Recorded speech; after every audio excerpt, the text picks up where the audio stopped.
Developing news in Porterville. The Tulare County District Attorney's Office is investigating a deadly officer-involved shooting this morning.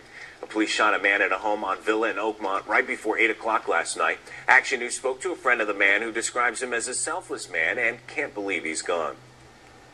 We were on our way to go hang out with him, and then my friend called me and said that he was gone, you know, and it's like now I can just, it's like my whole life of being his friend is flashing through my head. Friend says the deceased man was part of the Porterville Patriots, a semi-pro football team, and was returning to the team after being injured last year. Porterville Recorder reports the man was on his way home when he was chased by police and shot and killed in his family's home. Friends told us the man was tasered and his mother saw him shot. Investigators have not said why officers were chasing him. 2 officers were injured and taken to the hospital for treatment. The extent of their injuries is not known.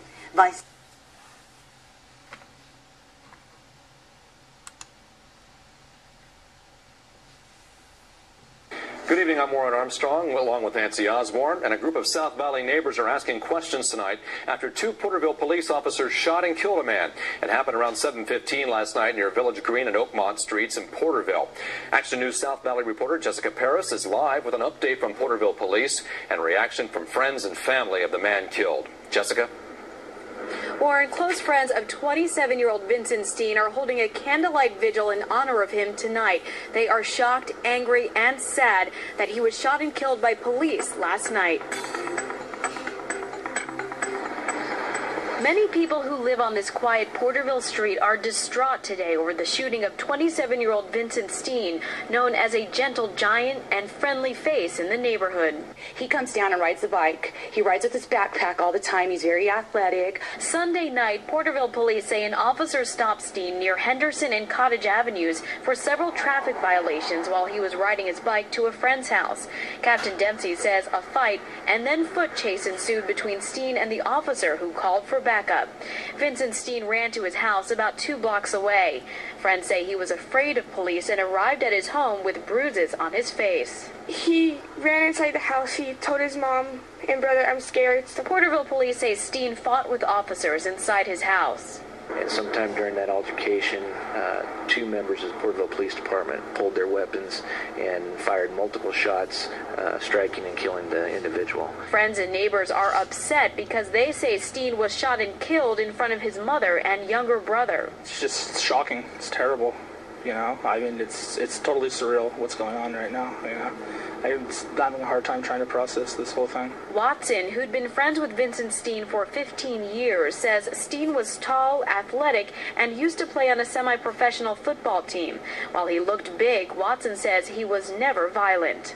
I just want people to remember he was a kind soul and loved his family, loved his friends, and was just a happy guy. The Porterville Police Department has placed the 2 officers on paid administrative leave while the District Attorney's Office investigates the shooting. Tonight's candlelight vigil starts at 6:30. Live in Porterville, Jessica Paris, ABC 30 Action News.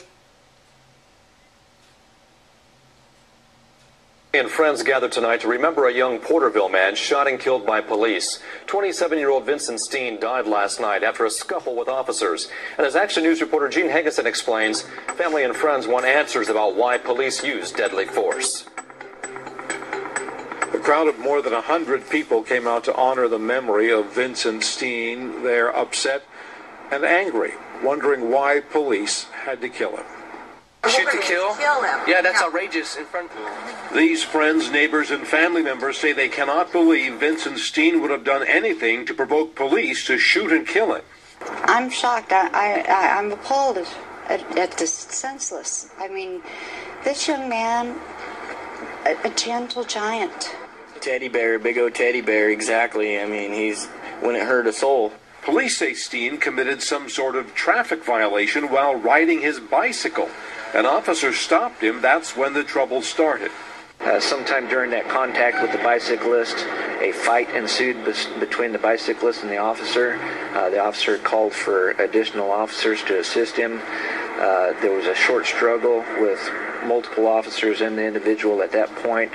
The officers used a taser on Steen, but the athletic young man, who was about 6'3" and 265 pounds, managed to get away and run to his mother's house. Officers chased him and kicked down the front door. Another physical altercation ensued, and sometime during that altercation, two members of the Porterville Police Department pulled their weapons and fired multiple shots, striking and killing the individual. His mother and brother apparently witnessed the incident. At the vigil, family members did not want to comment, but his death is a shock to all who knew him.